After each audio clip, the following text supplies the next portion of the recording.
Hello my dear lovely students, paper आ चुका है बायो का। अब भौकाल मचाएंगे। और अगर आपकी बायोलॉजी अच्छे से तैयार नहीं है फिर भी 70 में 70 लाएंगे। टेंशन क्यों ले रहे हो? आज का ये वीडियो उन सभी स्टूडेंट्स के लिए है जिनको 29 फरवरी को बायोलॉजी का पेपर देना है।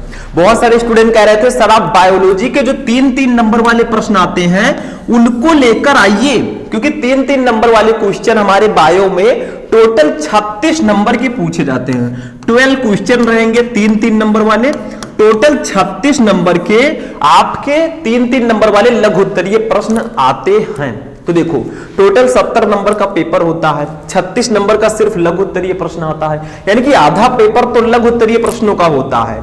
तो आज हम आपके लिए उन लघु उत्तरीय प्रश्नों को लेकर आए हैं जो हर साल बोर्ड एग्जाम में आते हैं। मैंने देखा है कि सबसे ज्यादा बार यही क्वेश्चन आए हैं। तो अगर 29 फरवरी को जा रहे हो बायोलॉजी का पेपर देने तो इन क्वेश्चन को पढ़ के जाइएगा जो आज के इस वीडियो में मैं आपको बता रहा हूं। ठीक है, चिल्ला चिल्ला के सबको स्कीमें मत बता देना। देखो 3-3 नंबर वाले क्वेश्चंस को हम पढ़ेंगे, सबसे ज्यादा नंबर के ये आते हैं। टाइम वेस्ट हम नहीं करेंगे, 29 फरवरी आ रहा है, दिल की धड़कनें धक धक बढ़ रही हैं। तो चलिए देखते हैं, सबसे पहला क्वेश्चन देखते हैं। वीडियो को आप लोग लाइक कर देना ताकि ऐसे ही मैं आपको और भी क्वेश्चंस प्रोवाइड करा सकूं। सबसे पहला क्वेश्चन मैंने लिया है चैप्टर नंबर 4 से, जिसका नाम है वंशागति एवं विविधता के सिद्धांत। ठीक है, इस क्वेश्चन क्या है, डाउन सिंड्रोम किसे कहते हैं, इसके कारण एवं लक्षण बताइए। डाउन सिंड्रोम क्या होता है? देखिए डाउन सिंड्रोम जो है एक आनुवंशिक रोग है, डाउन सिंड्रोम। ठीक है, तो डाउन सिंड्रोम के बारे में हम थोड़ा सा टिप्पणी करेंगे, या ऐसा भी क्वेश्चन आता है डाउन सिंड्रोम पर टिप्पणी करो। अब जिसको डाउन सिंड्रोम हो जाता है कितनी ज्यादा तकलीफ होती है वो भी मैं अभी बताऊंगा। मतलब कैसे होता है डाउन सिंड्रोम, क्यों होता है और क्या लक्षण है इसके, सब कुछ मैं बताऊंगा।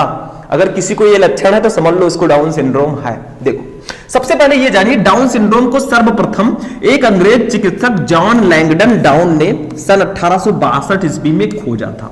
मतलब डाउन सिंड्रोम को किसने खोजा? इसको एक अंग्रेज चिकित्सक जॉन लैंगडन डाउन ने सन 1862 ईस्वी में खोजा था। जॉन लैंगडन डाउन इनका नाम है, वही डाउन को उठाकर यहां पे इन्होंने डाउन सिंड्रोम रख दिया नाम। ठीक है, हो गया, अपना नाम चलेगा, बाकी इसका क्या लेना देना। देखो यह रोग गुणसूत्रों में संख्या की अनियमितता के कारण होने वाले परिवर्तनों से होता है। आपके अंदर कितने गुणसूत्र पाए जाते हैं? हाउ मेनी क्रोमोसोम बताइए? टोटल 46 गुणसूत्र पाए जाते हैं भैया, 46। अगर इसको जोड़े में देखें तो 23 जोड़ा, जोड़े का मतलब एक जोड़े में 2 होंगे तो 23 जोड़े में 46 ही तो होंगे भैया। अब क्या होता है डाउन सिंड्रोम, क्या होता है जब गुणसूत्रों में अनियमितता आ जाती है, गुणसूत्रों में अधिकता हो जाती है, तब डाउन सिंड्रोम होता है। देखो ध्यान से समझना, क्या लिखा है, यह रोग गुणसूत्रों में संख्या की अनियमितता के कारण होने वाले परिवर्तनों से होता है।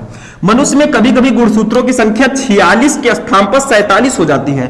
कभी कभी 46 गुणसूत्र होना चाहिए भैया, एक गुणसूत्र हमें गिफ्ट में मिल जाता है, 47 गुणसूत्र हो जाता है। ठीक है, आगे देखिए, यह अतिरिक्त गुणसूत्र 21वें समजात जोड़े में तीसरा बढ़ जाने के कारण होता है। मतलब ये जो रोग होता है, जो हमारे अंदर 23 जोड़ी गुणसूत्र पाए जाते हैं उसमें जो 21वां जोड़ा होता है, 21वां, ठीक है, इस जोड़े में 2 गुणसूत्र होने चाहिए, इसमें 3 गुणसूत्र हो जाते हैं, तब डाउन सिंड्रोम हो जाता है। ये ध्यान रखिएगा, डाउन सिंड्रोम जो है ये गुणसूत्रों की अनियमितता के कारण होता है। मतलब 46 की जगह पर 47 गुणसूत्र हो जाते हैं, और बढ़ता कहां है भैया, जो 21वां जोड़ा होता है वहां पे 1 गुणसूत्र बढ़ जाता है, 2 की जगह पर 3 हो जाता है, डाउन सिंड्रोम हो गया। देखो ये अतिरिक्त गुणसूत्र 21वें समजात जोड़े में तीसरा बढ़ जाने के कारण होता है, इसे डाउन संलक्षण भी कहते हैं। डाउन सिंड्रोम को डाउन संलक्षण भी कहते हैं। ठीक है, आगे देखिए, यह अतिरिक्त गुणसूत्र बच्चे की बुद्धि के सामान्य विकास को रोक देता है। मतलब जो 21वें जोड़े में 1 गुणसूत्र बढ़ा, ये बच्चे के विकास को, जो दिमाग का विकास है उसको रोक देता है। तो भैया दिमाग विकसित ही नहीं होगा तो बच्चा क्या हो जाएगा, मंद बुद्धि, कम बुद्धि वाला। ठीक है, तो ये समझ में आया डाउन सिंड्रोम क्या है। डाउन सिंड्रोम में क्या होता है, ये गुणसूत्रों की अनियमितता के कारण होता है। गुणसूत्र हमारे अंदर 46 पाए जाते हैं, लेकिन ये रोग होने पर 47 गुणसूत्र हो जाते हैं। और कहां पे बढ़ोतरी होती है, जो हमारा 21वां जोड़ा है इसमें 2 होना चाहिए, इसमें 3 गुणसूत्र हो जाते हैं, बस डाउन सिंड्रोम हो गया। ये आपका डाउन सिंड्रोम क्यों होता है मैंने बता दिया। अब डाउन सिंड्रोम के लक्षण को जान लेते हैं। डाउन सिंड्रोम अगर किसी को हो जाए तो वो कैसा रहेगा। देखो इतना समझ में आया भैया? गुणसूत्रों की संख्या बढ़ने के कारण ये रोग होता है। अब देखिए, संख्या में अधिक गुणसूत्र का कारण प्रायः अंड कोशिका के निर्माण में होने वाली गड़बड़ी के कारण हो सकता है। मतलब इसमें जो गुणसूत्रों की संख्या बढ़ती है, ये जब बच्चा मां के पेट में होता है तो गुणसूत्रों का कारण प्रायः अंड कोशिका के निर्माण में, जब अंड कोशिका का निर्माण होता है तभी ये गड़बड़ी होती है, इसीलिए एक गुणसूत्र बढ़ जाता है। देखो 47 गुणसूत्रों वाली ऐसी संतान का मस्तिष्क अविकसित होता है। मतलब जिसको डाउन सिंड्रोम हो गया, 46 की जगह पर 47 गुणसूत्र मिल गए भैया, उसका जो मस्तिष्क होगा वो अविकसित होगा, दिमाग जो है काम नहीं करेगा, मंद बुद्धि होंगे वो, ठीक है। सिर गोल होगा, ये जो सर हमारा लंबा लंबा है वो गोल गोल होगा, और ऐसा गोल नहीं किसी किसी का गोल भी होगा, बहुत ज्यादा गोल होगा, ठीक है। तो ये प्रॉब्लम होता है। होठ नीचे की ओर को लटका रहता है, जो होठ है भैया ये ऐसे नीचे की ओर लटका रहेगा, ठीक है, ऐसा होता है। आगे देखिए, माथा अनावश्यक रूप से चौड़ा होता है। देखिए हमारा माथा इतना चौड़ा है, उनका इतना चौड़ा होगा, दिखने में अच्छा ही नहीं लगेगा, तो उसको डाउन सिंड्रोम हो गया समझ लो, ठीक है। तथा त्वचा खुरदुरी होती है, जो ये त्वचा है ना ये खुरदुरी होती है, स्मूथ नहीं होती है। सब चाहते हैं मेरा स्मूथ रहे एकदम त्वचा, ठीक है, स्किन बहुत अच्छी रहे, स्किन केयर भी हम करते हैं, ठीक है। तो उनकी जो त्वचा है वो खुरदुरी होती है, क्योंकि वो भगवान की ही देन है, समझ लो, ठीक है। आंखें तिरछी तथा पलकें वलित होती है, आंखें तिरछी रहेंगी ये, ठीक है, और पलकें वलित रहेंगी, और मुंह हर समय खुला रहेगा, मुंह भी खुला रहता है। कितनी कमी हो जाती है सोचो, एक गुणसूत्र बढ़ जाने के कारण कितनी कमी हो गई, आप खुद सोचिए, ठीक है। ये मंद बुद्धि होते हैं, दिमाग भैया अच्छा नहीं होता, मैंने पहले ही बताया मंद बुद्धि। इनके जननांग तो सामान्य होते हैं किंतु पुरुष नपुंसक होते हैं। भाई सब तो ठीक था, लेकिन ये बहुत बड़ी समस्या है। मतलब इनके जननांग जो हैं, ठीक है, जो रिप्रोडक्टिव पार्ट हैं वो तो अच्छे होंगे एकदम नॉर्मल, ठीक है, लेकिन ये पुरुष जो है नपुंसक होते हैं, किसी काम के नहीं होते, ठीक है। समझ में आया? यही कारण है कि इस आनुवंशिक रोग को मंगोलिक बेवकूफी या मंगोलिक जड़ता भी कहते हैं, और इस रोग को डाउन सिंड्रोम को हम मंगोलिक बेवकूफी या मंगोलियन जड़ता भी हम कहते हैं। समझ में आ गया डाउन सिंड्रोम क्या है? सिंपल सा है। डाउन सिंड्रोम जैसे हमारे अंदर 46 गुणसूत्र पाए जाते हैं, डाउन सिंड्रोम होने पर 47 होगा। 21वें जोड़े में एक गुणसूत्र बढ़ जाएगा, डाउन सिंड्रोम हो गया। इसके लक्षण मैंने बता दिए, सारे लक्षण तो पता है आपको, बना बना के लिख दो, क्या कर रहे हो, टेंशन मत लो। जिसकी तैयारी नहीं हुई है हम कराएंगे, हमारा साथ दीजिए आप लोग सिर्फ, बस, ठीक है। चलिए सेकंड क्वेश्चन देखते हैं क्या है। अब देखिए स्टूडेंट, हमारा जो सेकंड क्वेश्चन है ये कितना इंपॉर्टेंट है मुझे बताना पड़ेगा, ये आप लोगों को पता है भैया, ये बहुत ज्यादा इंपॉर्टेंट है। क्वेश्चन है डीएनए तथा आरएनए में अंतर लिखिए। What is difference between DNA और आरएनए, ठीक है। इसमें एक काम करो, आप लोग इसको पढ़ लो, बहुत अच्छे से पढ़ लो। ये फिजिक्स में भी आता है, केमिस्ट्री सॉरी बायोलॉजी में भी आता है, केमिस्ट्री में भी आता है, तो क्यों ना इसको पढ़ लें। केमिस्ट्री का पेपर तो अभी हमें देना ही है। चलिए देखते हैं। इधर मैंने लिखा है डीएनए, इधर लिखा है आरएनए। इसका फुल फॉर्म जानते हो डीएनए आरएनए का? डीएनए का फुल फॉर्म होता है डीऑक्सीराइबोज न्यूक्लिक एसिड, आरएनए का फुल फॉर्म होता है राइबोज न्यूक्लिक एसिड, ठीक है। इतना जानकारी हो गया। अब दोनों में अंतर हम देखते हैं। ये भैया बीच में लक्ष्मण रेखा है, इस साइड में डीएनए है, इस साइड में आरएनए है, दोनों में डिफरेंस। ऐसा भी क्वेश्चन आता है कि डीएनए और आरएनए में कोई 4 अंतर लिखो, कोई 5 अंतर लिखो। भैया हम आपको 6 बताएंगे। देखो सबसे पहला, डीएनए में डीऑक्सीराइबोज शर्करा होती है। देखो डीएनए का फुल फॉर्म ये होता है डीऑक्सीराइबोज न्यूक्लिक एसिड, तो डीएनए में डीऑक्सीराइबोज शर्करा पाई जाती है। इतना तो आप लोग इसके फुल फॉर्म से ही जान सकते हैं, ठीक है। ट्रिक लगाओ, ट्रिक, हर चीज का ट्रिक होता है। दूसरा, आरएनए में राइबोज शर्करा होती है, भैया इसका नाम है राइबोज न्यूक्लिक एसिड, तो राइबोज शर्करा पहले है। ये तो आप समझ गए ना, इसके फुल फॉर्म से आप लोग ये पहला डिफरेंस लिख सकते हैं, ठीक है, बहुत आसानी से। दूसरा, डीएनए में क्या होता है, थाइमीन नाइट्रोजन बेस होता है। मतलब डीएनए में हमारा एडेनिन, ग्वानिन, थाइमीन, साइटोसिन पाया जाता है, लेकिन आरएनए में क्या होगा, देखो थाइमीन के स्थान पर यूरेसिल नाइट्रोजन बेस होता है। मतलब आरएनए में थाइमीन नहीं पाया जाता है, एडेनिन, ग्वानिन, यूरेसिल, साइटोसिन। मतलब डीएनए में थाइमीन पाया जाएगा, आरएनए में थाइमीन के जगह पर यूरेसिल पाया जाएगा। आप लोग मैं साइड में हो जाता हूं, स्क्रीनशॉट भी ले सकते हैं, ठीक है। अब तीसरा डिफरेंस देखो, समझ में आया। तीसरा, इसमें डीएनए के अणु 2 लंबे कुंडलित तथा एक दूसरे के पूरक सूत्रों का बना होता है। मतलब डीएनए में जो डीएनए का जो संरचना होता है, आप लोग समझ सकते हैं, इसकी जो संरचना होती है कुछ इस प्रकार से होती है, ऐसे होती है कि नहीं होती है, ऐसे ना कुछ डिकुंडलित टाइप का, ठीक है, डबल हेलिक्स जिसको हम लोग बोलते हैं। तो देखो अणु दो लंबे, देखो एक आपका ये हो गया और दूसरा ये हो गया, दो लंबे कुंडलित तथा एक दूसरे के पूरक सूत्रों का बना होता है। डीएनए जो है वो दो लंबे कुंडलित तथा एक दूसरे के पूरक सूत्रों का बना होगा। आरएनए क्या होता है, अणु में केवल एक ही सूत्र पाया जाता है भैया, ऐसे एक ही सूत्र पाया जाएगा, ठीक है, इसमें दो सूत्र नहीं होंगे, ये हेलिक्स भी नहीं होगा, ये कुंडलित भी नहीं होगा। तीनों डिफरेंस समझ में आ गया, समझना पड़ेगा, एग्जाम आ रहा है, क्या कर रहे हो, अच्छे से ध्यान से पढ़ाई करो। अरे 10 दिन पढ़ाई करना, उसके बाद में तो मजे ही मजे। हाँ क्या कर रहे हो, एंजॉय योरसेल्फ है, पढ़ाई को भी एक एंजॉय की तरह, ऐसा नहीं कि पूरा प्रेशर लगा दो दिमाग पे, एकदम दिमाग फट जाए, ठीक है, थोड़ा एंजॉय, पढ़ाई सब कुछ चलता रहेगा, ठीक है।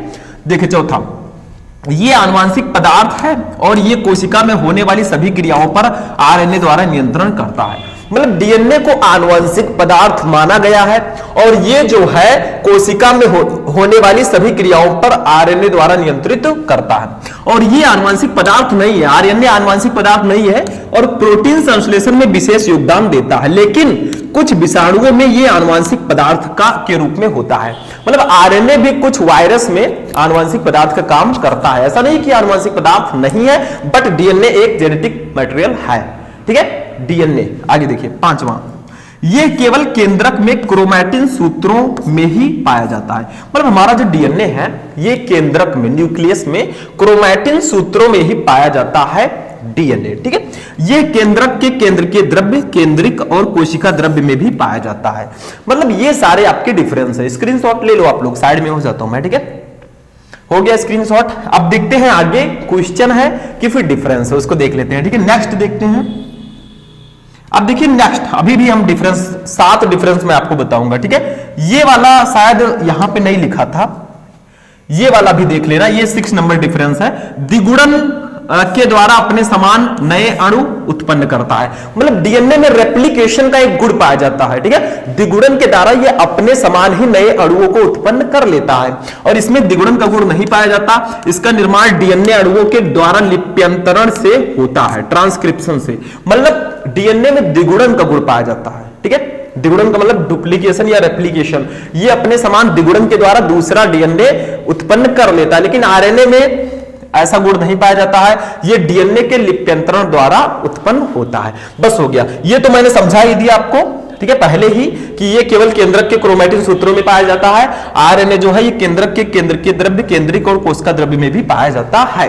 ये काफी इंपॉर्टेंट है, इसको नोट कर लेना। चलिए आगे बढ़ते हैं, आगे बढ़ते रहो, कभी पीछे मुड़कर मत देखो, ठीक है, नहीं तो पीछे रह जाओगे, हमेशा स्ट्रेट। चलिए आगे बढ़ते हैं, नेक्स्ट क्वेश्चन देखते हैं। नेक्स्ट क्वेश्चन क्या है, अब देखिए स्टूडेंट, नेक्स्ट क्वेश्चन जो है ये हमारे जैव विकास चैप्टर से है और बहुत इंपॉर्टेंट है, इसको पढ़ लेना। टॉपिक का नाम है अनुकूली विकिरण के एक उदाहरण द्वारा समझाइए। अनुकूली विकिरण को एक उदाहरण द्वारा समझाइए। अनुकूली विकिरण क्या होता है, इंग्लिश में बोले तो एडेप्टिव रेडिएशन क्या होता है, ठीक है, बहुत इंपॉर्टेंट है। देखो टॉपिक बहुत सारे इंपॉर्टेंट है, ऐसा मत कहिएगा सर जी आपने नहीं बताया। देखो मैंने आपको पहले भी बायोलॉजी के क्लासेस प्रोवाइड करा दी हैं, उसको देखिएगा, और ये सारे टॉपिक जो मैं बता रहा हूं ये भी काफी ज्यादा इंपॉर्टेंट है, ठीक है। लेकिन ऐसा संभव नहीं है कि सारे के सारे क्वेश्चन मैं ही बता दूंगा, आप खुद भी सेल्फ स्टडी किया कीजिए, नहीं तो बाद में यही कहेंगे सर जी पेपर में नहीं आया। आप पढ़ेंगे नहीं, सिर्फ टीचर के ऊपर ऑनलाइन सिर्फ मत डिपेंड रहिए, थोड़ा बहुत सेल्फ स्टडी भी कीजिए, क्योंकि सेल्फ स्टडी सबसे अच्छा तरीका होता है खुद को इंप्रूव करने का, ठीक है। पढ़ाता तो हम है, ये आपको आएगा ही आएगा, लेकिन हो सकता है कोई दूसरा क्वेश्चन आ जाए तो क्या करोगे, सेल्फ स्टडी भी जरूरी है, ध्यान रखना। आगे देखो, अनुकूली विकिरण क्या है, इसको हेडिंग को प्यार से डालना और लिखना। एक विशेष भूभौगोलिक क्षेत्र में विभिन्न प्रजातियों के विकास का प्रक्रम एक बिंदु से प्रारंभ होकर अन्य भूगोलिक क्षेत्रों तक प्रसारित होने को अनुकूली, ठीक है, अनुकूली विकिरण कहते हैं। मतलब एक विशेष भूभौगोलिक क्षेत्र में विभिन्न प्रजातियों के विकास, मतलब कोई क्षेत्र है उसमें जो प्रजातियां, जो भी प्रजातियां, उनका जो विकास होता है, ठीक है, जो विकास का प्रक्रम है वो एक बिंदु से दूसरे बिंदु तक, देखो एक बिंदु से प्रारंभ होकर अन्य भूभाग, किसी दूसरे भूभाग के क्षेत्रों तक प्रसारित होता है, इसी घटना को हम अनुकूली विकिरण कहते हैं। मतलब जो प्रजातियों का विकास है वो एक क्षेत्र से दूसरे क्षेत्र तक प्रसारित होता है, इसी को हम अनुकूली विकिरण कहते हैं, सिंपल भाषा में, ठीक है, समझ में आया। आगे देखो जैसे एग्जाम्पल, जैसे ऑस्ट्रेलियाई मार्सुपियल से सुधानी प्राणी विकिरण, ठीक है। अधिकांश मार्सुपियल एक समान पूर्वज से विकसित हुए, सभी मार्सुपियल ऑस्ट्रेलियाई महाद्वीप में विकसित हुए हैं, ठीक है। मतलब ये एग्जाम्पल है इसका, तो ये आपका अनुकूली विकिरण होगा। आगे देखते हैं, ये देखो आगे थोड़ा सा है, जब एक से अधिक अनुकूली विकिरण एक अलग अलग भौगोलिक क्षेत्र में विभिन्न आवासों में प्रकट होते हैं तो इसे अभिसारी विकास कहते हैं। मतलब जब एक से अधिक अनुकूली विकिरण एक अलग अलग भौगोलिक क्षेत्र में विभिन्न आवासों में प्रकट होंगे तो इसे अभिसारी विकास बोलेंगे, यानी कि कन्वर्जेंट इवोल्यूशन। अनुकूली विकिरण के लिए उत्तरदायी 3 प्रमुख कारण निम्न है। मतलब अनुकूली विकिरण क्यों होता है, इसके लिए उत्तरदायी क्या है उसको देख लेते हैं। सबसे पहला, प्रकृति में एक जीव जाति की उत्पत्ति एक बार तथा एक क्षेत्र में ही होती है। मतलब अनुकूली विकिरण के लिए उत्तरदायी जो है, मतलब प्रकृति में किसी जीव की जो उत्पत्ति होती है वो एक बार एक ही क्षेत्र में होती है। जैसे हम हैं, हमारा जन्म जहां पे हुआ भैया एक ही बार होगा, बार बार तो जन्म होगा नहीं, ठीक है। तो यही यहां पे कहा जा रहा है कि प्रकृति में एक जीव जाति की उत्पत्ति एक बार तथा एक ही क्षेत्र में होती है। दूसरा, किसी जाति की आबादी बढ़ने पर इसके सदस्य उत्पत्ति क्षेत्र के चारों ओर फैल जाते हैं। भैया किसी जाति की अगर आबादी बढ़ेगी, लगातार जनसंख्या बढ़ेगी, तो वो एक स्थान से दूसरे स्थान पर भी तो जाएंगे, फैल जाएंगे ना चारों ओर। तो देखो, किसी जाति की आबादी बढ़ने पर इसके सदस्य जो हैं, जैसे अगर मान लीजिए आप किसी सिटी में रहते हैं, ठीक है, उसमें 1 लाख आबादी है, आप बहुत अच्छे से रह रहे हैं। अगर वहां पे 20-25 लाख आबादी हो जाए तो भैया कुछ लोगों को बाहर जाना पड़ेगा, अलग अलग क्षेत्रों में जाना पड़ेगा, इधर उधर फैलना पड़ेगा। वही कहा गया कि किसी जात की आबादी बढ़ने पर इसके सदस्य उत्पत्ति क्षेत्र के चारों ओर फैल जाते हैं। तीसरा, एक ही जात के जीवों में अलग अलग वातावरण के अनुरूप परिवर्तन होने से नई प्रजातियां बनती हैं। मतलब एक ही जात के जीवों पे अलग अलग वातावरण के अनुरूप परिवर्तन होने से ही नई नई प्रजातियों का जन्म होता है। ये आपका हो गया अनुकूली विकिरण, ठीक है। चलिए नेक्स्ट टॉपिक देखते हैं क्या है आगे। अब देखिए स्टूडेंट, नेक्स्ट क्वेश्चन हमारा है, प्रतिरक्षा तंत्र से आप क्या समझते हैं? इसकी खोज करने वाले वैज्ञानिक का नाम लिखिए। What is immune system? प्रतिरक्षा तंत्र क्या होता है? ये हमारे मानव स्वास्थ्य एवं रोग चैप्टर का क्वेश्चन है। प्रतिरक्षा तंत्र क्या है? जो हमें रोग जनकों से हमारी रक्षा करता है वो प्रतिरक्षा तंत्र है। मान लीजिए कोई रोग जनक हमारे शरीर में प्रवेश करना चाहता है तो प्रतिरक्षा तंत्र जो होता है उसको रोकता है, भैया रुको, अभी आपको नहीं जाना है, नहीं तो आप रोग उत्पन्न कर देंगे।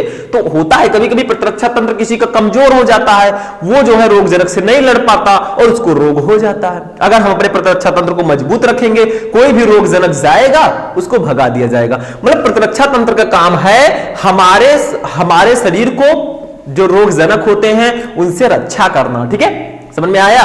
देखो, प्रतिरक्षा तंत्र या प्रतिरोधी क्षमता, इसका ये भी नाम है, प्रतिरक्षा तंत्र तथा प्रतिरोधी क्षमता। देखो, सामान्य भाषा में किसी प्राणी के शरीर द्वारा किसी रोग विशेष के रोगजन के प्रति रोग उत्पन्न करने में प्रतिरोध करने की शक्ति को प्रतिरोध क्षमता या प्रतिरक्षा या असंक्रामकता कहा जाता है।